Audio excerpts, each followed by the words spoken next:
नमस्कार, मैं हूं संजय शर्मा। आप देख रहे हैं 4 PM न्यूज नेटवर्क। इन दोनों मुंबई में हूं, लोगों से बात कर रहा हूं, जानने की कोशिश कर रहा हूं कि महाराष्ट्र की तासीर क्या है, हरियाणा और कश्मीर में क्या रिजल्ट आने वाले हैं, किसी से छुपा नहीं है। हरियाणा में हमने 4 PM हरियाणा शुरू किया। हमारे रिपोर्टर क्षितिज कांत हरियाणा से रिपोर्ट भेज रहे हैं। उनका तो दावा मानना यह था कि क्षितिज कांत का कि एक तरफा सरकार आ रही है, भारतीय जनता पार्टी की हालत बहुत खराब है और यही ऐसी बातें कश्मीर से भी सामने आ रही है। तो मेरे दिमाग में था कि महाराष्ट्र में क्या हो। भारत की आर्थिक राजनीति कही जाती है महाराष्ट्र। यहाँ पे धोखे के साथ सत्ता छीनी गई थी ठाकरे घर परिवार से। तो उद्धव ठाकरे के प्रति सहानुभूति होगी या नहीं होगी, महाराष्ट्र के चुनाव में क्या रहेगा। तो मैं 2-3 दिन से अलग अलग समाज के लोगों से बात कर रहा हूँ, घूम रहा हूँ, उनके बीच में उठ बैठ रहा हूँ, समझने की कोशिश कर रहा हूँ कि महाराष्ट्र की राजनीति क्या रंग खिलाती है। एक बात कॉमन नजर आई, वो ये नजर आई कि गुजरात के प्रति लोगों का गुस्सा है। पहले भी गुजरात में और महाराष्ट्र में संघर्ष रहा है, लेकिन इस बीच में जिस तरह महाराष्ट्र के उद्योग धंधे उठा के गुजरात भेज दिए गए, लोगों को लग रहा है कि महाराष्ट्र का नौजवान बेरोजगार होता जा रहा है, या जीएसटी का टैक्स नहीं आएगा, या रेवेन्यू नहीं बढ़ेगा, या नौकरियां नहीं लगेंगी। सब कुछ गुजरात में हो रहा है। बीच में तो महाराष्ट्र की जो आर्थिक राजनीति, आर्थिक सेंटर है, वो भी गुजरात में शिफ्ट करने की प्लानिंग चल रही थी, हो नहीं पाया, लेकिन हो सकता है आगे फिर कोशिश हो। महाराष्ट्र के लोगों की गुस्सा और नाराजगी देखकर मैं हैरान था कि इतना तापमान खराब होगा, बीजेपी की ऐसी हालत खराब होगी, ये मैंने पहले सोचा नहीं था। तो मुझे लगा कि मोदी जी और शाह साहब ने ये चुनाव लेट हो जाए, टल जाए, इसके पीछे रणनीति क्या होगी, क्या खेल होगा। तो मैंने महाराष्ट्र में, नागपुर में राजीव रंजन रहते हैं, बहुत बहादुर, बहुत जानकार वाले पत्रकार है, उनसे महाराष्ट्र की राजनीति के बारे में विषय से मैंने डिटेल में बातचीत करी। लेकिन उससे पहले एक अच्छी सी सूचना ये कि 4 PM म्यूजिक मैंने लॉन्च किया और मैं देख रहा था कि पूरे देश में गणेश उत्सव बहुत धूमधाम से मनाया जाता है, और खास तौर से महाराष्ट्र की राजधानी मुंबई में तो बहुत जोर शोर से। कल मैं पंकज त्रिपाठी जी के घर गया, बहुत अच्छे अभिनेता हैं देश के वो। उन्होंने भगवान गणेश की प्रतिमा स्थापित की थी, गणेशोत्सव चल रहा था, उस पूजा कार्यक्रम में मैं भी शामिल हुआ। बड़ा अच्छा लगा मुझे। एक भगवान गणेश के ऊपर एक गीत हम लोगों ने बनाया है, ये उसका लिंक दिख रहा है आपको, नीचे डिस्क्रिप्शन में मिल जाएगा। तो आप लोगों से रिक्वेस्ट है, अगर आपने 4 PM म्यूजिक ना अभी तक ज्वाइन किया हो तो ज्वाइन कर लीजिएगा। ये गणेश उत्सव का गीत जरूर सुनिएगा।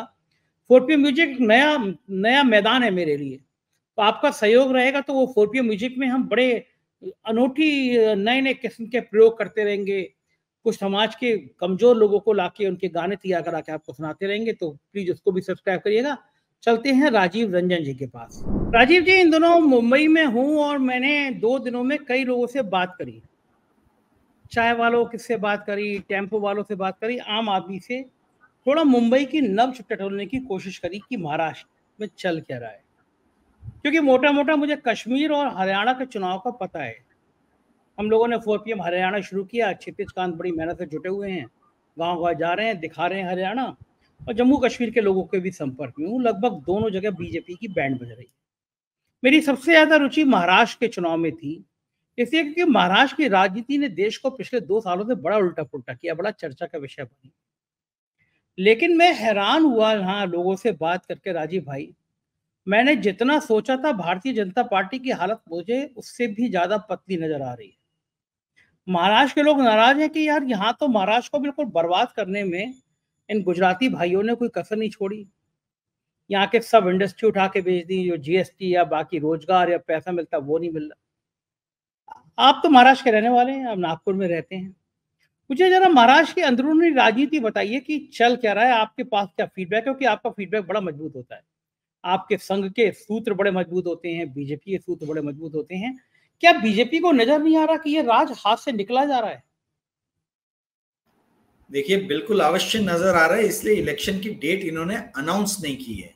और आपको जहां तक याद होगा संजय जी, हमने एक कार्यक्रम किया था जिसमें मैंने आपको बताया था कि यदि नरेंद्र मोदी जी की 10 सभाएं और अमित शाह जी की 10 सभाएं महाराष्ट्र में हो गई, तो आप ये समझिए कि जो भी थोड़ी बहुत मतलब एक दिख रहा हो पॉजिटिव सिनेरियो इनके लिए, वो भी पूरा इतना गुस्सा है लोगों के अंदर में कि वो भी जो बची खुची जो कसर है वो भी चली जाए। आप ये समझिए, इस महाराष्ट्र के राज्य के पढ़े लिखे लोगों के दिमाग में एक बात जो है वो जड़ कर गई है कि हमारे रोजगार को गुजरात में, हमारे पड़ोसी राज्य में जो है वो स्थानांतरित किया जा रहा है, उसको लेके जाया जाए, ट्रांसफर किया जा रहा है, उसको लेके वहां पे शिफ्ट किया जा रहा है। तो ये चीज जो जब ये थॉट दिमाग में आ गया है तो अंदरूनी रूप से आक्रोश की जो लहर है वो बहुत तेजी से एकदम ग्रास रूट लेवल तक फैल गई है। और इसी कारण मैंने आपको बताया कि जितने महाराष्ट्र के भारतीय जनता पार्टी के लीडर्स हैं वो खुद ही अनुनय विनय कर रहे हैं कि मोदी जी और अमित शाह जी को मत आने दीजिए। आप इस बात को समझिए, ये अंदर की बात है जो कोई नहीं बताएगा आपको। कल भी हमने एक कार्यक्रम किया जिसमें मैंने हरियाणा में बताया था कि भाई पोस्टर से गायब है चेहरे। रीजन ये कि जो इनके सबसे ज्यादा डिमांडिंग लीडर्स थे, ठीक है, हमारे प्रधानमंत्री को कहा ही जाता था कि भाई उनका एक ही शौक है कि हर जगह कैंपेनिंग करते रहो। वो 12 मास जो थे, 12 के 12 महीने वो कैंपेनिंग मोड में रहते थे। आज सोचिए ये स्थिति आ गई है संजय भैया कि राज्यों के जो लीडर्स है वो अनुनय कर रहे हैं कि भाई आप हमारे इसमें मत आइए क्षेत्र में, हम देख लेंगे, हम अपने हिसाब से देख लेंगे। तो गुस्सा जो है, क्रोध जो है वो मिडिल क्लास में बहुत ज्यादा है। और आप जैसा जानते हैं कि किसी भी क्रांति की लॉ जो है, किसी भी राज्य में, राष्ट्र में यदि क्रांति होती है चुनावों के माध्यम से या दूसरे माध्यम से भी, तो वो उसका जननी जो है वो होता है मिडिल क्लास, पढ़े लिखे लोग। आप देखिए जब हमारा देश भी आजाद हुआ था तो जब तक ये साउथ अफ्रीका और लंदन से पढ़ के लिख के आए हुए बैरिस्टर नहीं शामिल हुए थे तब तक फ्रीडम मूवमेंट को स्ट्रेंथ नहीं मिला था। तो जब भी कहीं के भी पढ़े लिखे लोग यदि सत्ता के विरोधी हो जाते हैं, शासन करने वालों के विरोधी हो जाते हैं, तो आप ये पाएंगे कि अमूमन उस राज्य के अंदर में या उस राष्ट्र के अंदर में अमूलचूल परिवर्तन होते ही होते हैं। महाराष्ट्र के अंदर में भी यही हो रहा है।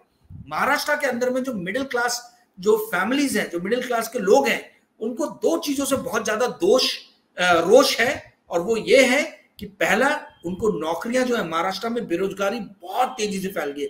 महाराष्ट्र के तो पूरे भारतवर्ष की यही कहानी है कि यहाँ बेरोजगारी बहुत ज्यादा है। तो एक रोष उस चीज का है कि भाई गुजरात लेके जाया जा रहा है और जो व्यापारी हैं उनका ये मानना है कि हमारे व्यापार को गुजराती व्यापारी जो है वो छीन रहे हैं। यहाँ के जो कॉन्ट्रैक्टर्स हैं वो बोलते हैं सारे कॉन्ट्रैक्ट गुजराती लेके जा रहे हैं।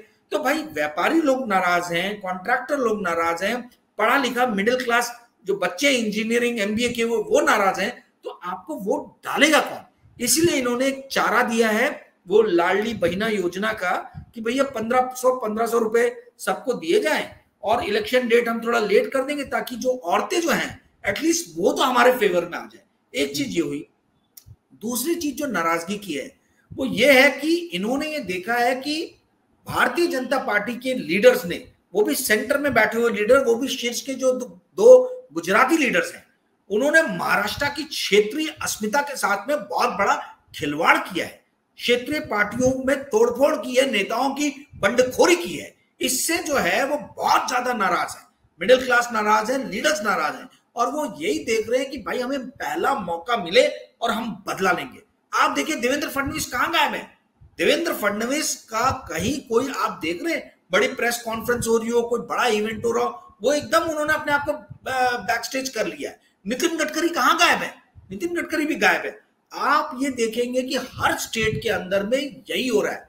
जितने भी क्षेत्रीय लीडर्स हैं जिनको मालूम है कि हम इलेक्शन हारने वाले हैं, वो खुद ब खुद अपने आप को सबड्यूट कर रहे हैं। और नरेंद्र मोदी जी तो गायब ही हैं, उनको विदेशी दौरों से फुर्सत ही नहीं मिल रही है। उनको मालूम है कि क्या होने वाला हरियाणा में, उनको मालूम है कि क्या होने वाला जम्मू कश्मीर में, और वो सोच रहे हैं कि कैसे भी महाराष्ट्र इलेक्शन के पहले राष्ट्रीय स्वयंसेवक संघ को पटा लिया जाए, कैसे भी जो उसके शीर्ष पे बैठे हुए पदाधिकारी है जो उनसे नाराज हैं उनको अपनी तरफ कर लिया जाए। इसलिए आपने विगत कुछ महीनों में, कुछ हफ्तों में देखे भी होंगे ऐसे अमूलचूल परिवर्तन, जैसे सुरक्षा बढ़ा देना या राष्ट्रीय स्वयंसेवक संघ के पदाधिकारी जो है सरकारी जो नौकरियों में है वो जा सकते हैं शाखाओं में। इस तरीके के छोटे छोटे परिवर्तन किए गए हैं ये पटाने के लिए, मनाने के लिए। मुझे नहीं लगता कि इसका कोई बहुत ज्यादा फर्क या असर पड़ेगा। और आने वाला समय बड़ा ही दिलचस्प समय है संजय जी। महाराष्ट्र का इलेक्शन जो है इस देश की राजनीति को एक अलग ही मोड़, एक अलग ही आयाम देने में पूरी तरीके से सक्षम है। जी संजय जी। लग भी रहा है ये, लेकिन बीच में मैंने एक और महत्वपूर्ण बात देखी चैनल है, देश का सबसे बड़ा चैनल कहता है खुद को आज तक। उसके महान एंकर हैं सुधीर चौधरी, तिहाड़ रिटर्न है, आपके बड़े करीबी हैं, क्योंकि रिपोर्ट आप लेकर आए थे, मैंने सुना है, और 100 करोड़ में रिश्वत में बेचने वो चले गए थे, ओरिजिनल रिपोर्ट आपकी थी।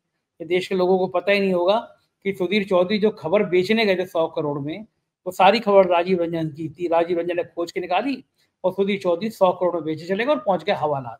खैर, सुधीर चौधरी जो शो करते हैं वो बच्चा बच्चा देश का जानता है कि वो मोदी जी की प्रशंसा में दिन रात ये करते थे। गाना है ना, तुम अगर रात कहो तो रात कहेंगे, जो तुमको हो पसंद वही बात कहेंगे। तो सुधीर चौधरी भी उसी स्टाइल में पत्रकारिता करते हैं। लेकिन पिछले दिनों मैं एक शो देख रहा था, नितिन गडकरी के बड़ा खिलाफ था कि जो टोल टैक्स है उसकी वसूली, रैकेट, मतलब लोगों ने कहा कि सुधीर चौधरी का हृदय परिवर्तन हो गया है, मोदी सरकार के भ्रष्टाचार का किस्सा सामने आ रहा है। लेकिन मुझे याद आया कि एक बार शारदा दिल्ली की एक रोड का मामला सामने आया था कि केजरीवाल ने कहा था सोने की रोड बन गई है ये। तो वो रोड जो है वो करोड़ों में बनी थी, मतलब बननी थी लाखों में, बनी करोड़ों में जाके, तो बड़ा विवाद हुआ था। और अब ये टोल टैक्स के स्कैंडल का घोटाला वो भी सुधीर चौधरी खोल रहे हैं। क्या गडकरी को टारगेट किया जा रहा है? क्या मोदी जी को लगता है कि अगर मान लीजिए जम्मू कश्मीर, हरियाणा, महाराष्ट्र, झारखंड की सत्ता निकल गई तो संघ ये दबाव बनाएगा कि भाई साहब बहुत हो गया, अब आप चलिए थोड़ी देर विश्राम कर लीजिए, आडवाणी जी वाले ग्रुप में आ जाइए, मुरली मनोहर जोशी वाले ग्रुप में आ जाइए, थोड़ा रेस्ट रूम में चले जाइए, बहुत दिन चला लिया। तो उनको लगता है कि गडकरी इसके बाद हो सकते हैं, और उसके बाद हों उससे पहले गडकरी की पर कतर दिए जाए, वरना सुधीर चौधरी गडकरी के खिलाफ ऐसी खबर चला दे, ये कोई स्वीकार करने को मन नहीं करता कि कुछ है मामला। आपके सोर्स ज्यादा है और आप तो बिजनेस के बहुत अंदर तक के घुसी रहती है, रिपोर्टिंग आपको बड़े पता रहता है। खेल क्या है ये सारा? देखिए, गडकरी साहब के ही कामों को दिखा के नरेंद्र मोदी, अमित शाह और भारतीय जनता पार्टी जो है वो पूरे भारत में वाहवाही लूटी। आप बताइए, इंफ्रास्ट्रक्चर को छोड़ के, ठीक है, वो भी रोड, मैं पुल वुल की बात नहीं कर रहा हूं, जो गडकरी साहब का जो मंत्रालय है, इसी मंत्रालय ने, आप देश के किसी भी राज्य में चले जाइए, किसी भी पार्टी के लीडर से बात कीजिए, आपको एक ही फीडबैक मिलेगा कि गडकरी साहब के पास हम अपनी योजनाओं को लेके गए, हमने एप्लीकेशन किया और गडकरी साहब ने हमको कभी मना नहीं किया। गडकरी साहब जितनी जगह रोड बांट सकते थे उतनी जगह उन्होंने रोड बांटी। और आज भारतीय जनता पार्टी यदि किसी मंत्रालय का दिखाती है, मतलब दम्भ भरती है, अभिमान करती है कि हमने देश में विकास किया है, तो वो सिर्फ और सिर्फ गडकरी साहब का मंत्रालय है जहां पे काम हुआ है। अन्यथा आप देखिए, अश्विनी वैष्णव जी रेल मंत्रालय, क्या हालत है, हर दिन 2 ट्रेन टकरा रही है, आपको मालूम ही है कि क्या हो रहा है, आपने कई कार्यक्रम किए। आप पेपर लीक देखिए, एचआरडी मिनिस्ट्री की क्या हालत है, हर महीने कोई ना कोई पेपर लीक हो रहा है। इनके पास में विदेश मंत्रालय का वही बुरा हालत है, आर्थिक मंत्रालय का वही बुरा हालत है। एक मेव यदि कोई मंत्रालय है जिसने पिछले 10 साल में, 10.5 साल में परफॉर्म किया है, तो वो गडकरी साहब का मंत्रालय नितिन गडकरी जी ने किया है। और मैं आज आपको बताना चाहता हूं कि यदि किसी व्यक्ति की स्वीकृति है भारतीय जनता पार्टी के अंदर में सबसे ज्यादा, यदि अंदर ही अंदर लोग बात करते हैं, और ये मैंने खुद असेसमेंट किया, बात किया है बीजेपी के लीडर से, मैं उसके बेसिस पे बता रहा हूं, तो वो नितिन गडकरी है। नितिन गडकरी एक ऐसे नेता है जो सभी को प्रिय है भारतीय जनता पार्टी के अंदर में, और जिनकी स्वीकृति सभी जगह है। तो जाहिर सी बात है, मोदी जी को भी पता है, अमित शाह जी को भी पता है कि हमारा जो क्लोजेस्ट कॉम्पिटिटर है वो कौन है, वो नितिन गडकरी है। इसीलिए नितिन गडकरी जी को चारों तरफ से, यदि आप देखें, यदि कोई मंत्रालय निशाना बनाया जाता है, चाहे कंट्रोलर एंड ऑडिटर जनरल हो, चाहे कोई और ऑडिट रिपोर्ट हो, तो वो सिर्फ और सिर्फ हाईवे मिनिस्ट्री इनको नजर आता है। रेलवे में एक से एक बड़े घोटाले हो गए, नजर नहीं आ रहा, ट्रेनें टकरा रही है, क्या पेपर, पूरे इंडिया में कोई ऐसा सब्जेक्ट नहीं बचा, कोई ऐसी नौकरी नहीं बची जिसका कि पेपर लीक जो है, इम्तिहान का पेपर लीक ना हो रहा हो। हर जगह हो रही है, आईआईटी एक बच गया, बाकी हर जगह जो है पेपर लीक हो चुका है। तो आप मुझे बताइए कि इनके पास में और कोई दूसरा मंत्रालय दिखाने के लिए है क्या? और ना केवल नितिन गडकरी एक अच्छे एडमिनिस्ट्रेटर है, बल्कि वो जनता के बीच में उतने ही मतलब लोकप्रिय भी है। आज यदि नागपुर की लोकसभा सीट, मैं खुद नागपुर में बैठा हूं, मैं आपको बता रहा हूं, बड़ी मुश्किल से गडकरी साहब ने निकाली और उनको कोई सपोर्ट नहीं था, कोई सपोर्ट नहीं था। तो खुद जा जाके उन्होंने प्रचार किया है और लोगों ने गडकरी साहब को वोट दिया है, क्योंकि उन्होंने काम जो है वो काफी ज्यादा विकास के काम भारत में किए हैं और नागपुर शहर के अंदर किए हैं। तो आप इस बात को समझिए कि गडकरी जी इनके क्लोजेस्ट कॉम्पिटिटर हैं, संघ के प्रिय हैं, जनता में लोकप्रिय हैं, मीडिया में उनकी छवि अच्छी है। तो भाई आप किससे घबराएंगे, किससे भय खाएंगे? दूर दूर तक कोई दूसरा लीडर ऐसा नहीं है, दूर दूर तक कोई ऐसा लीडर नहीं है। राजनाथ सिंह बन सकते थे, परंतु राजनाथ सिंह को इन्होंने अपने पाले में कर लिया। और राजनाथ सिंह की वो जनता में लोकप्रियता नहीं है जो नितिन गडकरी की है। नितिन गडकरी इंडिपेंडेंट भी खड़े हो जाए तो जीत जाएंगे नागपुर से, पर क्या राजनाथ सिंह ये बात बोल सकते हैं कि मैं लखनऊ से अगर इंडिपेंडेंट खड़ा होऊंगा तो जीत जाऊंगा? तो ये अंतर है। और आपका सही कहना है कि गडकरी जी को साइडलाइन किया जा रहा है। ये सिर्फ मेरे को आपको नहीं समझ में आ रहा है, ये जितने भी पॉलिटिकल इश्यूज को कवर करने वाले पत्रकार है और पॉलिटिकल मुद्दों पे ध्यान रखने वाली जनता है, ये उन सबको समझ में आ रहा है। जी संजय जी, बिल्कुल ठीक कह रहे हैं। मुझे बताइए कि गडकरी और देवेंद्र फडणवीस, इनके आपस के रिश्ते क्या हैं? इनमें आपस में कंपटीशन रहेगा, लोगों को दोनों में रहेगा कि भाई बीजेपी की कमान कौन संभाले, या दोनों चुनाव से दूर रहेंगे कि भैया लुटिया तो डूबी रही है, हम अपने सिर क्यों काले मुंह पे काले पोते हैं कि चुनाव हमारी वजह से आ रहा? क्या रहेगा इक्वेशन देवेंद्र फडणवीस, गडकरी और बीजेपी के बीच? देखिए गडकरी साहब को तो ये लोग खुद ही दूर रख रहे हैं इलेक्शन से। गडकरी साहब रिक्लूसिव, जो मतलब वो जो अलग थलग हट गए हैं या पड़ गए हैं, उसका कारण ये नहीं कि वो चाहते हैं कि मैं अलग थलग रहूं, उसका कारण ये है कि उनको अलग थलग कर दिया गया है। देवेंद्र फडणवीस के हाथ में कमान है। 5 साल वो मुख्यमंत्री थे और 3.5 साल वो उप मुख्यमंत्री रहे हैं और गृह मंत्री रहे हैं इधर महाराष्ट्र के। तो वो तो किसी भी तरीके से इस इलेक्शन से दूर जा नहीं सकते हैं। उनके हाथ में बागडोर रहने वाली है। चंद्रशेखर बावनकुले जो हैं वो एकदम इन्हीं के आदमी हैं, देवेंद्र फडणवीस के। हालांकि चंद्रशेखर बावनकुले को राजनीति में लाने वाले जो महाराष्ट्र के अध्यक्ष है बावनकुले जी, उनको लाने वाले जो हैं वो नितिन गडकरी जी हैं। तो गडकरी साहब के वो खास आदमी हुआ करते थे, पर अब जाके वो फडणवीस खेमे में बैठ गए हैं। तो कहने का अर्थ ये है, जो आपने सवाल पूछा वो ये है कि फडणवीस जी पूरी तरीके से इन्वॉल्व रहेंगे। गडकरी साहब को कितना ये इन्वॉल्व करते हैं मुझे मालूम नहीं। जब इनको लगेगा कि पूरी तरीके से हमारे हाथ से चीजें निकल गई हैं, तब गडकरी साहब को वहां पे जो है भेजा जाएगा कि भाई संभालो संभालो अभी संभालो। पहले उनके हाथ में कुछ नहीं दिया जाएगा। मैं ये चीज को जानता हूं, समझता हूं कि चलो गडकरी जी के कारण कुछ जो भी सीट आ सके वो आ जाए, परंतु अभी आज की स्थिति जो है, जो मेरी जानकारी में है, मुझे कोई नितिन गडकरी जी ने ये खुद नहीं बताया, जो मेरी जानकारी में है वो ये है कि वो अभी day to day Maharashtra state के पॉलिटिकल इससे दूर है। मतलब उनका डे टू डे अफेयर में कोई बहुत ज्यादा हस्तक्षेप नहीं है और वो खुद हस्तक्षेप करना भी नहीं चाहते हैं। सारी कमान देवेंद्र फडणवीस के अपने हाथ में है। जी संजय जी, बिल्कुल ठीक बात है। इधर में मुझे मुंबई में कुछ लोगों ने एक घटना बताई तो मुझे यूपी की एक घटना याद आ गई कि देश के गृह राज्य मंत्री थे टेनी बाबू, उनके बेटे ने किसानों के ऊपर गाड़ी चढ़ा दी थी और फिर बड़े घमंड में रहे थे वो, और बेटे को बचाने की कोशिश करी थी। पद से नहीं हटाया था मोदी जी ने, लेकिन जनता ने हटा दिया, जनता ने चुनाव हरा दिया। मुझे कल किसी ने बताया कि ऐसी घटना महाराष्ट्र में भी घटी है। महाराष्ट्र के गृह मंत्री के साहबजादे ने भी कुछ ऐसा ही कांड कर डाला कि मीडिया में सुर्खी क्यों नहीं बना? ये कांड इतनी घटना है क्या, और क्या फीडबैक है इस घटना के बारे में आपके पास? ये नागपुर की घटना है। ये घटना जो हुई है ये नागपुर में हुई है और जो महाराष्ट्र के प्रदेश अध्यक्ष है चंद्रशेखर बावनकुले, इनके जो सुपुत्र हैं, उन्होंने संडे को रात में 12:30 बजे, ऐसे बताया जाता है, एक यहाँ पे पब है, उससे वो मदिरा पान करके निकले। उनके साथ में उनके 2 अन्य मित्र थे, ऑडी Q8 में थे। अब आपको मैं एक चीज वैसे बता दूं आपके दर्शकों को जानकारी के लिए, काफी सारी चीजें बताऊंगा जो मीडिया में अभी कहीं भी नहीं है इस घटना से रिलेटेड, पर इसमें सबसे बड़ी बात जो है संजय जी, आप इस बात को समझिए कि चंद्रशेखर बावनकुले ऑटो चलाते थे, ऑटो ड्राइवर थे। उस ऑटो ड्राइवर को गडकरी साहब ने कहां से उठा के कहां लेके आए वो, ठीक है, उनको पहली बार जो मौका मिला वो नितिन गडकरी नहीं दिया। तो अब मेरा सवाल यह है कि एक ऑटो ड्राइवर के पास में ऑडी गाड़ी कैसे आई? अब बोलेंगे कि ऑटो तो बहुत पहले चलाते थे।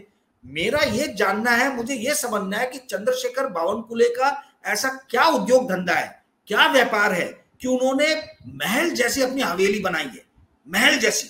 उनके पास में ऑडियो ना जाने कितनी ऐसी बेशकीमती जो है कारें हैं। तो ये समझ में मुझे नहीं आ रहा है कि ये कहां से संसाधन आ रहे हैं, कहां से इकट्ठे किए गए संसाधन है। पहले तो जांच इस पे होनी चाहिए। मतलब मैं मुद्दे से थोड़ी अलग बात कर रहा हूं, परंतु ये सवाल उठता है कि चंद्रशेखर बावनकुले जो किसी वक्त में ऑटो चलाते थे, उनके पास में इतने सारा धन कहां से आया, कहां से रिसोर्सेज आए, इस चीज की जांच होनी चाहिए। और ये राष्ट्रीय स्वयंसेवक संघ के नाक के नीचे नागपुर में हो रहा है। ये नागपुर से जन्मे हुए लीडर हैं, कामठी करके नागपुर के बाजू में ही है, लक्की है, वहां से ये जीत के आते हैं। तो ये क्या चाल चरित्र और चेहरा की बात करने वाली जो राष्ट्रीय स्वयंसेवक संघ है, उनको नजर नहीं आता है क्या, भारतीय जनता पार्टी को नजर नहीं आता है क्या कि हमारा जो राज्य का अध्यक्ष है उसके पास में इतनी अकूत संपत्ति कहां से है। अब आते हैं आपके प्रश्न के ऊपर में। देखिए ये ऑडी Q8 सवा करोड़ की गाड़ी है, आप यदि गूगल कर लें, और ये अभी 1-2 महीने पहले ही खरीदी थी उनके बेटे ने। तो मुझे नहीं मालूम कौन से स्टार्टअप के फाउंडर हैं या क्या उद्योग धंधे उनके बेटे करते हैं, पर उनके नाम पे गाड़ी रजिस्टर्ड थी।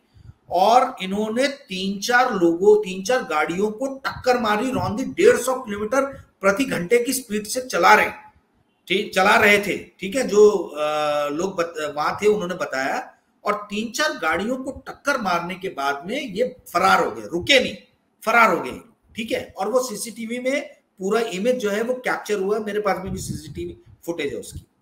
तो अब हुआ इसके अंदर में ये कि फरार होने के बाद में जब ये जा रहे थे तो इन्होंने 7-8 किलोमीटर दूर जाके एक और गाड़ी को टक्कर मारा। उस गाड़ी के अंदर में 4-5 लड़के बैठे थे, वो भी ऐसे थोड़े से बदमाश टाइप थे, घूमने घामने रात में निकले थे। तो उन्होंने इस गाड़ी का पीछा किया। अब ये सब मीडिया में कहीं नहीं आया, खुफिया स्रोतों ने बताया और पुलिस के जो स्रोत है उन्होंने ये चीज बताया। तो गाड़ी को टक्कर मारा तो गाड़ी वालों ने पीछा किया और जाके इनको पकड़ लिया, दबोच लिया। और फिर उसके बाद में उनकी खूब पिटाई की, इनको उठा के लेके गए, एक टिमकी करके जगह है, ठीक है, वहां पे। मतलब वो दोनों लड़कों को लेकर, बावनकुले जी का लड़का बोलते पुल फाड़ के भाग गया और ये दो पकड़ में आ गए। और जो पकड़ में आए, इसमें से एक लड़के ने अपनी वाइफ को रात में लाइव लोकेशन शेयर किया, और लाइव लोकेशन शेयर करने पे वो वाइफ ने अपने ससुर को बताया। ससुर पुलिस के साथ में पहुंचे। ससुर बड़े क्लोज है चंद्रशेखर बावनकुले के, और उनका बेटा जो है वो क्लोज है इनके बेटे का। तो ये पहुंचे वहां पर, जाके इन्होंने, पुलिस ने रेस्क्यू किया दोनों लड़कों को। और मजे की बात ये देखिए कि एफआईआर में एक का भी नाम नहीं है। तीनों में से तीनों का, यानी जो दो मित्र थे और बावनकुले जी के जो लड़के, तीनों का नाम नहीं है। तो इस पे कांग्रेस और शिवसेना कूदी। मंडे को मीडिया से पूरी तरीके से गायब ये न्यूज। ये संडे की रात को हुआ है, मंडे में कहीं नहीं आया।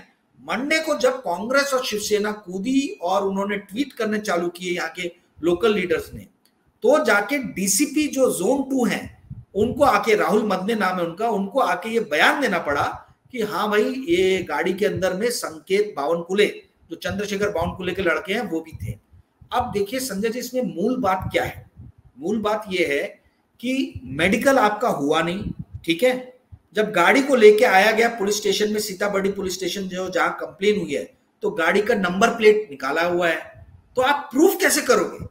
ठीक है। और संकेत बावनकुले का मेडिकल हुआ नहीं, वो भाग गया, ठीक है, उसका कहीं नाम ही नहीं है एफआईआर के अंदर में। तो ये डीसीपी के कमेंट करने के बाद भी कोई फायदा नहीं उस चीज का, क्योंकि आगे चल के तो इसमें कुछ निकलने नहीं वाला। ये केस तो पहले ही कमजोर कर दिया गया है। अब मुझे डर जो है वो ये है, जो मैं आपको बताना चाहता हूं, कि ये जो 4-5 लड़के उठा के लेके गए थे, वो लड़के थोड़े से ऐसे मुस्टंडे टाइप थे, मतलब पहलवानी करने वाले थे, इसलिए भारी पड़कर वो मुस्लिम लड़के थे। तो मुझे डर ये है कि कहीं ये हिंदू मुसलमान का रुख जो है ये इलेक्शन के ठीक पहले ना हो जाए, ठीक है। वो टीम की मुस्लिम बहुल एरिया है, इसीलिए बड़ा सेंसिटिव इशू है। और इसमें 2 चीजें हो रही हैं। पुलिस इसलिए एफआईआर नहीं कर रही लड़कों, क्योंकि ये तो किडनैपिंग का केस है, उठा के लेके जा रहे हैं। पुलिस इसलिए नहीं कर रही कि बावनकुले जी की बेइज्जती हो जाएगी कि भाई ऐसे कौन से आगे लोग जो बावनकुले साहब के लड़के को या उनके दोस्तों को उठा के लेके गए। और कांग्रेस इसलिए हल्ला नहीं कर रही क्योंकि वो चुनाव के पहले हिंदू मुसलमान नहीं चाहती है। तो ये दोनों ही पार्टियों के फेवर में है कि ये मुद्दा दब जाए। तो मुझे इसमें ज्यादा ऐसा दिखता नहीं है कि ये इशू जो है बहुत विकराल रूप लेगा। परंतु जैसे आपने अजय मिश्रा टेनी के बेटे के बारे में बताया, या ये बावनकुले जी के लड़के का ये इंसिडेंट जो सामने आया, इससे बड़ी ही विकृत मानसिकता सामने आती है। इससे यह समझ में आता है कि इस देश में जो है वो न्याय महंगा है और मौत जो है वो सस्ती है। इस देश में खून सस्ता है और पानी महंगा है। इस देश में जो मिडिल क्लास फैमिली जो हम लोग हैं, हम अपने बच्चों को गलत शिक्षा देते हैं कि बेटा पढ़ाई लिखाई करो, ईमानदारी से काम करो, लॉ एंड ऑर्डर को फॉलो करो।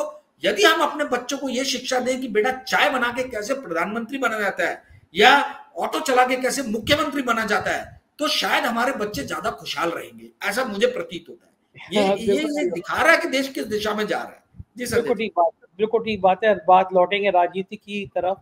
संजय राउत जी ने मुझसे दावा किया कि आप देखते रहिए, इस बार बहुत बहुमत के साथ महाविकास अघाड़ी सरकार बनाएगा। और संजय राउत जो बोलते हैं तो बिल्कुल आप जानते हैं कितने फायर ब्रांड नेता हैं, वो बोलते हैं तो एक स्वर में बोलते हैं वो।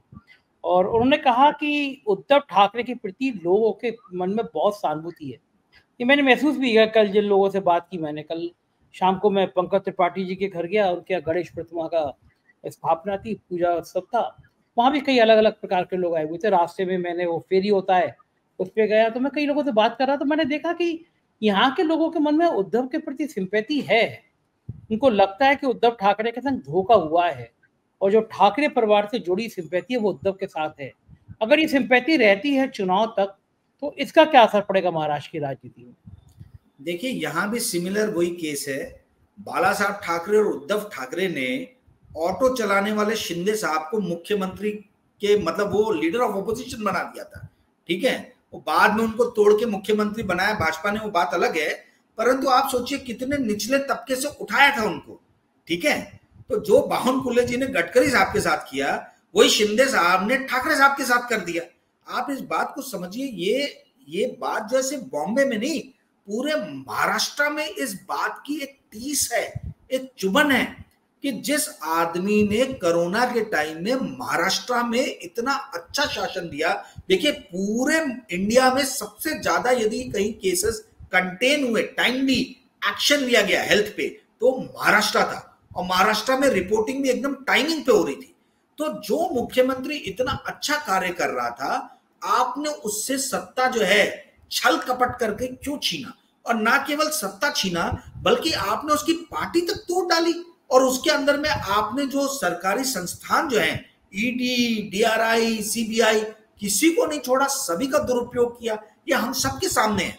ये आप देखिए, इस देश इस राज्य के जो गृह मंत्री रहे हैं, ठीक है, उन्होंने अनिल देशमुख जी ने कई जगह इंटरव्यू दिया है, कई जगह ये बताया है कि मेरे को देवेंद्र फडणवीस ने एक भेजा था एफिडेविट की, बोला आप इस पर साइन कर दो। और उस एफिडेविट में लिखा था कि मुझे शरद पवार और क्या नाम है इनका, उद्धव ठाकरे जी, इन लोगों ने कहा कि 100 करोड़ रुपए हर महीने तुम्हें वसूल के लाने। और जब मैंने मना किया तो उसके बाद में मेरे खिलाफ ये एक्शन हुआ। ये अनिल देशमुख जी बोल रहे हैं, और अभी परसों उनके खिलाफ सीबीआई ने केस रजिस्टर कर दिया कि आप ये सारी बातें क्यों कर रहे हो। तो ये छल कपट करके, ये पुलिस का डंडा चला के, ये सीबीआई, डीआरआई, ईडी का दुरुपयोग करके, ये जिस तरीके से महाराष्ट्र में सत्ता का नंगा नाच किया गया है, इससे जो आम जनता है, आम जनता को 5 साल में एक बार मौका मिलता है, सिर्फ एक बार मौका मिलता है जब वो अपने शक्ति का प्रदर्शन कर सकती है। तो वही शक्ति के प्रदर्शन में आम जनता ने इस बार ठान रखा है। और मैं जहां जहां गया, संजय जी, आप तो विजिट कर ही रहे हो, मैं भी बहुत जगह भ्रमण कर रहा हूं, घूम रहा हूं, हर जगह से मुझे एक ही चीज पता चल रही है कि इस बार क्लीन स्वीप है, बहुत स्ट्रांग लहर है महागठबंधन के, यानी कांग्रेस, शरद पवार जी की राष्ट्रवादी कांग्रेस पार्टी और आपकी उद्धव शिवसेना के प्रति लोगों का जन समर्थन बहुत ज्यादा है।